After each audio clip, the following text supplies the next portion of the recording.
ఇచ్చారు. ఒక్క రోజులోనే 8 లక్షల కోట్లు ఆవిరి, స్టాక్ మార్కెట్ ఢమాల్ అని కూడా మరి ఇందులో ప్రచురించడం జరిగింది. ఇక ఉపాధి హామీని రద్దు చేసే కుట్ర అని చెప్పి మరి ప్రధాని మోడీ ఈ కుట్రకి పాల్పడుతున్నారని సీఎం రేవంత్ రెడ్డి ధ్వజమెత్తారు. గ్రామాన తీర్మానాలు, జిల్లాలో బహిరంగ సభలు, పార్లమెంటు నియోజకవర్గాల వారీగా మంత్రులకు బాధ్యతలు, ములుగు సభకు సోనియా లేదా రాహుల్ ఆహ్వానించాలని నిర్ణయం తీసుకున్నట్లుగా నిన్న మరి రేవంత్ ఏదైతే మాట్లాడారో దాని గురించి ప్రచురించారు. మహాత్మా గాంధీ జాతీయ ఉపాధి హామీ పథకం పేరు మార్పు వెనుక ప్రధాని నరేంద్ర మోడీ కుట్ర ఉందని ముఖ్యమంత్రి రేవంత్ రెడ్డి తీవ్ర ఆరోపణలు అయితే చేశారు. ఇక పేదలపై కక్షతో ఈ పథకాన్ని మారుస్తారా అని ప్రశ్నించారు. నిబంధనల ముసుగులో ఈ పథకాన్ని శాశ్వతంగా సమాధి చేయడానికే కుట్ర చేస్తున్నారని తెలిపారు. మెజారిటీ ఉందని చట్టసభలను వినియోగించి పేదలను అణిచివేస్తామంటే కుదరదన్నారు. గాంధీ భవన్లో ఏర్పాటు చేసిన పిఏసి విస్తృత స్థాయి సమావేశంలో రేవంత్ రెడ్డి మాట్లాడారు. అధికారం ఉందని మోడీ ప్రభుత్వం ఇష్టారీతను వ్యవహరిస్తున్నామంటే ఒప్పుకునేది లేదని రేవంత్ రెడ్డి తెలిపారు. ఉపాధి హామీ పథకాన్ని నిర్వీర్యం కుట్రను అడ్డుకోవాల్సిన సమయం ఇదేనని చెప్పారు. ఉపాధి హామీ పథకంతో ఎన్నో విప్లవాత్మక మార్పులు వచ్చాయని, ఉపాధి హామీ పథకం ప్రపంచవ్యాప్తంగా గుర్తింపు పొందిందని తెలిపారు.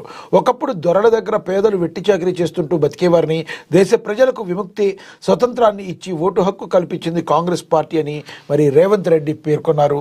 మరి జాతీయ ఉపాధి హామీ పథకాన్ని మొదట అమలు చేసిన తెలుగు రాష్ట్రాలనేని సీఎం రేవంత్ రెడ్డి మరొకసారి పునరుద్ఘాటించారు. కేంద్ర ప్రభుత్వం జీ బిల్లుని ఏదైతే మరి తీసుకొస్తుందో, ఈ మహాత్మా గాంధీ ఏదైతే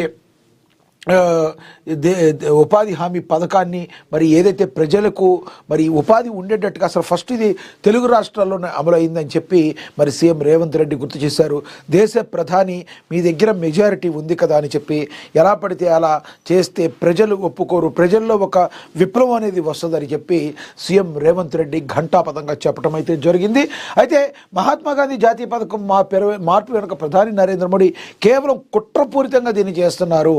ఎందుకంటే పేదల్ని అణిచివేయాలని నిబంధనల ముసుగులో ఈ పథకాలను శాశ్వతంగా సమాధి చేయడానికి కుట్ర చేస్తున్నారన్నారు. మెజారిటీ మీకు ఉంది కదా అండి చట్టసభల్లో, మరి మీరు పేదలను అణిచివేస్తామంటే కుదరదని గాంధీ భవన్లో ఏర్పాటు చేసిన పిఏసి విస్తృత స్థాయి సమావేశంలో రేవంత్ రెడ్డి మాట్లాడారు. మరి గ్రామాన తీర్మానాలు, జిల్లాలో బహిరంగ సభలు పెట్టాలని కూడా ఆయన పిలుపునివ్వడం జరిగింది. జీ బిల్లుకు వ్యతిరేకంగా మరి మహాత్మా గాంధీ ఉపాధి హామీ పథకాన్ని ఏదైతే పేరు మార్పు రద్దు చేస్తున్నారనే దీన్ని బలంగా ప్రజల్లోకి తీసుకువెళ్లాలని ఆయన దిశానిర్దేశం అయితే చేయటం జరిగింది. మరి కాంగ్రెస్ శ్రేణులు ఇప్పటికే ఎక్కడికక్కడ జీ బిల్లుకు వ్యతిరేకంగా తన వాయిస్ని అయితే వినిపించడం అయితే జరుగుతుంది. మీరేమనుకుంటున్నారు? అసలు ఈ జీ బిల్లు రావడం ద్వారా ప్రజలకు మరి ఏమైనా చేటు చేకూరుతుంది అనుకుంటున్నారా? అసలు ఉపాధి హామీ పథకం ఏదైతే ఉందో మరి ఈ తెలుగు రాష్ట్రాల్లో ముందు రావడానికి కారణం మనకు తెలుసు. మరి ఈ ఉపాధి హామీ పథకం ద్వారా ఎంతమంది పేదలకి లబ్ధి చేకూరిందని మీరు మాట్లాడుకుంటున్నారు? కింద కామెంట్ బాక్స్ రూపంలో కామెంట్ చేయండి. ఇక బాగున్నారా అమ్మ? రాష్ట్ర మహిళలకు, మంత్రులకు కేసీఆర్ ఆత్మీయ పలకరింపు. మనకు తెలుసు, మన తెలంగాణలో సంప్రదాయాలకు మనం పెద్దపీట వేస్తుంటాం. మరి రాజకీయాలుగా ఎన్నెన్ని అవరోధాలున్నా, ఎన్నెన్ని అంతరాలున్నా, ఏమన్నా ఎన్ని పక్కన పెట్టేసి కేవలం మరి ఆచార సాంప్రదాయాలకు ఎంతటి విలువనిస్తామో మన తెలంగాణ ప్రజలు, మన తెలంగాణ సంస్కృతి సాంప్రదాయాలు ఏ విధంగా ఉంటాయో మనందరికీ తెలుసు.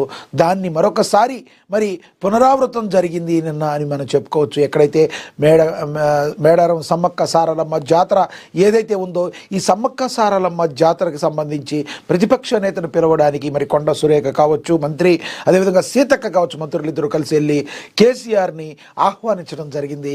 ఈ యొక్క ఆహ్వానాన్ని మన్నించి వస్తారని మరి కేసీఆర్ కూడా చెప్పడం జరిగింది. అయితే ఆడపడుచులు ఎవరైతే తెలంగాణ ఆడబిడ్డలు వారు వేరే పార్టీ కావచ్చు కాక మరి లోపలికి వచ్చి ఆయనకి శాల్వా కప్పి మీరు రావాలని ప్రేమపూర్వకంగా ఆహ్వానించడాన్ని, మర్యాదపూర్వకంగా ఆహ్వానించడాన్ని కేసీఆర్ కూడా అంతే మర్యాద నిలబెట్టుకుంటూ మరి వారిద్దరికీ మరి చీరలు పెట్టి వాళ్ళని గౌరవించి తెలంగాణ సంస్కృతి అంటే ఇదని మరొకసారి తెలియచెప్పడం అయితే జరిగింది. దీని అందరూ కూడా చాలా ఆహ్వానించదగ్గ విషయం.